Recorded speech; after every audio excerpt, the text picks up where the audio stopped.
সরকারি কর্মকর্তাদের দুর্নীতির বিরুদ্ধে কঠোর ব্যবস্থা চান সরকার দলীয় সংসদ সদস্যরা। বৃহস্পতিবার এ নিয়ে কথা বলেন বেশ কয়েকজন এমপি। বলেন, নানা বাধায় উন্নয়ন বজায় রাখলেও দুর্নীতিবাজদের কারণে সরকারের সমালোচনা হচ্ছে। দুর্নীতি কমাতে নীতি শিক্ষায় গুরুত্ব দেওয়ার পরামর্শ সংসদ সদস্যদের। 2024-25 অর্থ বছরের বাজেটের উপর আমাকে পুলিশের সাবেক আইজি বেনজির সহ কয়েকজন কর্মকর্তা, এনবিআর কর্মকর্তাদের দুর্নীতি নিয়ে আলোচনা দেশ জুড়ে, গণমাধ্যম থেকে সামাজিক যোগাযোগ মাধ্যম, এমনকি সংসদেও নিয়মিত আলোচনার বিষয় যেন। বৃহস্পতিবার বাজেটের উপর আলোচনায় আবারও এসব দুর্নীতি নিয়ে কথা বলেন সরকারদলীয় সংসদ সদস্যরা। মাননীয় স্পিকার, এই অপ্রতিরোধ্য অগ্রযাত্রা মাননীয় প্রধানমন্ত্রী দেশরত্ন শেখ হাসিনার এই অগ্রযাত্রার পথে সবচেয়ে বড় প্রতিবন্ধকতা হলো সীমাহীন দুর্নীতি। ত্রাণ এবং দুর্যোগ মন্ত্রণালয় থেকে আমি একটা বিশেষ বরাদ্দ পেয়েছি 50 লাখ টাকার।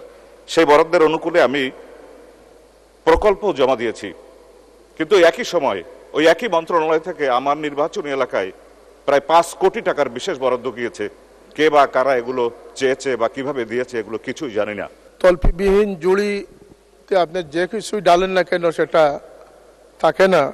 আমাদের এনবিআর, দুদক, অ্যান্টি কারাপশন, যেগুলো আমাদেরকে নিশ্চয়তা দিবে, যেগুলো আমাদেরকে দেশকে সুরক্ষিত রাখবে, এখানে সরিষার মধ্যে যদি বুথ এসে যায় তাহলে বুথ থামাবেন কি দিয়ে? অগ্রযাত্রা ধরে রাখতে দুর্নীতি নির্মূলের বিকল্প নেই বলেও জানান এমপিরা। বেনজির সাহেব বলেন বা আজকে সেই কর্মকর্তা বলেন, ছাগলকান্দের সেই কর্মকর্তা বলেন, তারা কেন আইনকে ভয় পায়?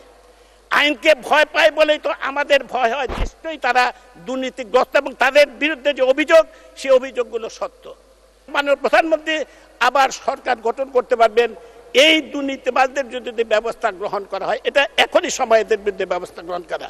গণচীন তাদের সেন্ট্রাল কমিটির সদস্য, বিশ্বাস করা যারা কি পর্যায়ের মানুষ, তাকে তিয়েনআনমেন স্কোয়ারে নিয়ে গুলি করে হত্যা করেছে, মেরেছে। তারা হত্যা নয়, বিচারের আওতায়। গণচীন চায় না। আমাদের এই ধরনের শক্ত অবস্থান নেওয়া প্রয়োজন। এই ধরনের দুর্নীতির বিরুদ্ধে সময় এসছে।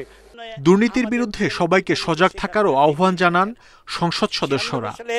রাষ্ট্র ক্ষমতায় আসার পর মাহমুদ শরীফ, ইন্ডিপেন্ডেন্ট নিউজ, ঢাকা।